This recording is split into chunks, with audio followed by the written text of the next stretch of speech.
Australian Muslim welfare সেন্টারের 2025-27 মেয়াদের নির্বাহী কমিটির নির্বাচন আগামী 6 সেপ্টেম্বর শনিবার অনুষ্ঠিত হবে। আসন্ন নির্বাচনকে সামনে রেখে গত শুক্রবার 22 আগস্ট সন্ধ্যায় মিন্টোস্থ রনমোর কমিউনিটি হলে আনিস সাদিকুর প্যানেলকে চূড়ান্ত করা এবং নির্বাচনী কৌশল নির্ধারণের জন্য এক কমিউনিটি সভা আহ্বান করা হয়। সভায় সভাপতিত্ব করেন সেন্টারের বর্তমান সভাপতি ও আসন্ন নির্বাচনে সভাপতি পদপ্রার্থী ডক্টর আনিসুল আফসার। তিনি বলেন, আমাদের লক্ষ্য শুধু নির্বাচন নয়, বরং আগামী 2 বছরের জন্য সঠিক নেতৃত্ব বেছে নেওয়া এবং এই নেতৃত্ব সেন্টারের কার্যক্রমকে আরও গতিশীল করবে এবং বিশেষ করে সেন্টার প্রাঙ্গণে একটি পূর্ণাঙ্গ মসজিদের অনুমোদন আদায়ের প্রচেষ্টাকে সফল করতে সক্রিয় ভূমিকা রাখবে।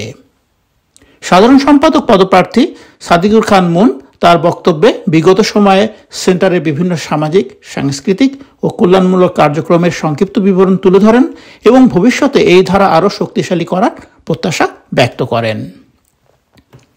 সহসভাপতি পদপ্রার্থী হাবিব ভুইয়া সেন্টারের কার্যক্রম চালিয়ে যাওয়ার পথে নানা বাধা বিপত্তির কথা উল্লেখ করে বলেন, আমাদের মূল লক্ষ্য হল এই সেন্টারকে একটি পূর্ণাঙ্গ মসজিদ ও ইসলামিক কেন্দ্র হিসাবে গড়ে তোলা, যেখানে নামাজ আদায়, শিক্ষা কার্যক্রম ও কমিউনিটির কল্যাণ একসঙ্গে এগিয়ে যাবে।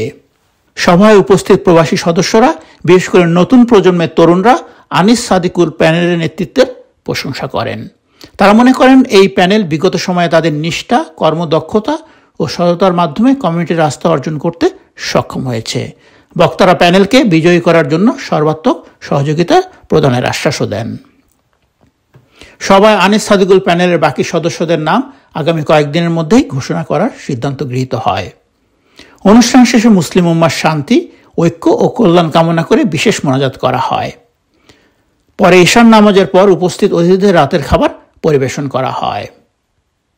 সেন্টারের আসন্ন নির্বাচনকে ঘিরে প্রবাসী বাংলাদেশি কমিউনিটির মধ্যে ইতিমধ্যেই উৎসবমুখর পরিবেশ সৃষ্টি হয়েছে। কমিউনিটি নেতৃবৃন্দ আশা করছেন এই নির্বাচন একটি শান্তিপূর্ণ ও গণতান্ত্রিক প্রক্রিয়ার মধ্য দিয়ে সম্পন্ন হবে এবং নির্বাচিত নেতৃত্ব সেন্টারের কার্যক্রমকে নতুন উচ্চতায় নিয়ে যাবে। Naim Abdullah, independent television, Sydney, Australia.